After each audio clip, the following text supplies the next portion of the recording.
নমস্কার বন্ধুরা, welcome to election mania channel. আজ আমরা আলোচনা করব ৯ নম্বর তুফানগঞ্জ বিধানসভা কেন্দ্র নিয়ে। ২০১৪ সালের লোকসভা নির্বাচনে এই কেন্দ্র থেকে তৃণমূলের প্রাপ্ত ভোট ৪০.৮৬%, বিজেপির প্রাপ্ত ভোট ২২.৮৮%, বামফ্রন্টের প্রাপ্ত ভোট ৩০.৯১% ও কংগ্রেসের প্রাপ্ত ভোট ১.৮৯%। এই কেন্দ্র থেকে তৃণমূলের দশরথ তির্কে আর এসপির মনোহর তির্কের থেকে ১৭,২৩৯ ভোটে এগিয়েছিলেন।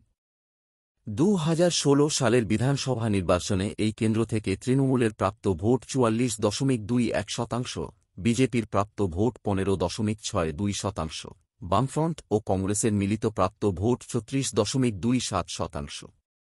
এই কেন্দ্র থেকে তৃণমূলের ফজল করিম মিয়া কংগ্রেসের শ্যামল চৌধুরীকে ১৫,২৭০ ভোটে পরাজিত করেন। ২০১৯ সালের লোকসভা নির্বাচনে এই কেন্দ্র থেকে তৃণমূলের প্রাপ্ত ভোট ৪৫.৩৩%, বিজেপির প্রাপ্ত ভোট ৪৮.০৫%, বামফ্রন্টের প্রাপ্ত ভোট ২.৬৮% ও কংগ্রেসের প্রাপ্ত ভোট ০.১%। এই কেন্দ্র থেকে বিজেপির জন বার্লা তৃণমূলের দশরথ তির্কের থেকে ৭,৪৮০ ভোটে এগিয়েছিলেন। ২০২১ সালের বিধানসভা নির্বাচনে এই কেন্দ্র থেকে তৃণমূলের প্রাপ্ত ভোট ৩৯.৭৯%, বিজেপির প্রাপ্ত ভোট ৫৪.৬৯%, বামফ্রন্ট ও কংগ্রেসের মিলিত প্রাপ্ত ভোট ২.৮৫%। এই কেন্দ্র থেকে বিজেপির মালতী রাভা রায় তৃণমূলের প্রণব কুমার দেকে ৩১,১৯৮ ভোটে পরাজিত করেন।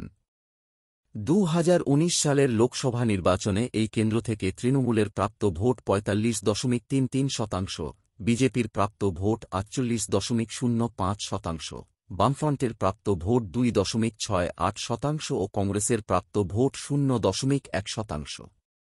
এই কেন্দ্র থেকে বিজেপির জন বার্লা তৃণমূলের দশরথ তির্কের থেকে ৭,৪৮০ ভোটে এগিয়েছিলেন। ৯ নম্বর তুফানগঞ্জ বিধানসভা কেন্দ্র। ২০২৬-এর বিধানসভা নির্বাচনে এই কেন্দ্র থেকে সম্ভাব্য বিজয়ী কে হতে চলেছে? এই কেন্দ্রের মোট ভোটার ২,২৫,৫৫০। এই কেন্দ্র থেকে টিএমসির সম্ভাব্য প্রাপ্ত ভোট ৪২.৬% এবং বিজেপির সম্ভাব্য প্রাপ্ত ভোট ৫১.৯৬%। ৯ নম্বর তুফানগঞ্জ বিধানসভা কেন্দ্র। ২০২৬-এর বিধানসভা নির্বাচনে এই কেন্দ্র থেকে সম্ভাব্য বিজয়ী হতে চলেছে।